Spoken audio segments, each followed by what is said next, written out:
PayPal and subscribe. Keep us on the air. Well, in this brave new world where the government's changing all the rules, how you're going to get news, where the Prime Minister's office pays law publications in Canada, and you can see it in their coverage of the Prime Minister's office that they're being paid by the Prime Minister's office to put out what PMO wants. Some newscasts are very, very different. How do you separate the wheat from the chaff? Well, Jesse Brown is a publisher. Everybody makes a mistake knowing it. Is a publisher of Canadaland, joins me right now.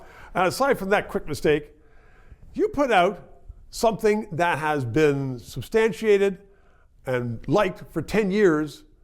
How is the average person now? So they say Canadaland, okay, we trust that.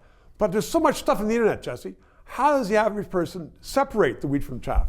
The bullshit from the reality? Well, it's never been harder to be an informed person. You know, there's people who will give you evidence for anything. If people out there think that the PMO is directly paying news organizations to carry PMO messages, they can watch your YouTube channel. Of course, that's not true. The Heritage Ministry doles out the money. It's a big problem. It does compromise the independence of the press, but it is possible for journalists to do their job every day. They're not taking some sheet from the PMO and repeating that stuff. But a lot of people actually think that's true. If you are paid, whether as a PMO or Heritage, by the federal government, if you're given whacks of money from them, and you're not going to have your journalists, the bosses are not going to say, well, you can't go out there and really attack this government, even if you have the facts. That's not going to happen. Even that's a bit more direct than it happens in newsrooms. I'll agree with you that there's an impact. Where the money comes from matters, but people have a very strange idea about how these things actually work in newsrooms. There are journalists out there who are getting their paychecks in part from the government who would love nothing better than to scandalize the Trudeau government, and when they have the opportunity, they take it. And a lot are getting paid, and they have the opportunity, and they're not allowed to, because it's going to impact the bottom line. Well, now you're talking about what happens in those meetings where the journalists are not welcome. And I don't disagree with you that there's probably stuff happening. And now, you know what the problem is, Stephen? People have to wonder. That's why we keep our news organization free from government money. We don't want our audience to ever have to wonder, why are they saying that? Who's paying them? You know who pays us? Our listeners pay us.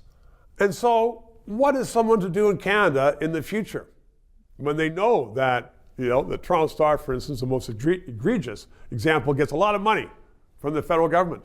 And they read the stuff, the Toronto Star is always in support of this government, or 98% of the time. How is someone going to separate the baloney from the reality? It's never been easy.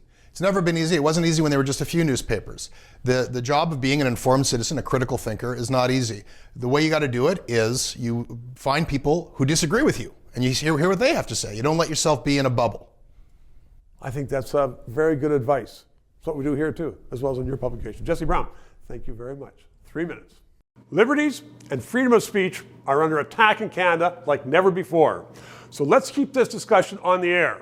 PayPal, write a check, and please include your address so I can write a thank you letter to you. And ask your friends, please subscribe. It's important to keep this on the air. And thank you.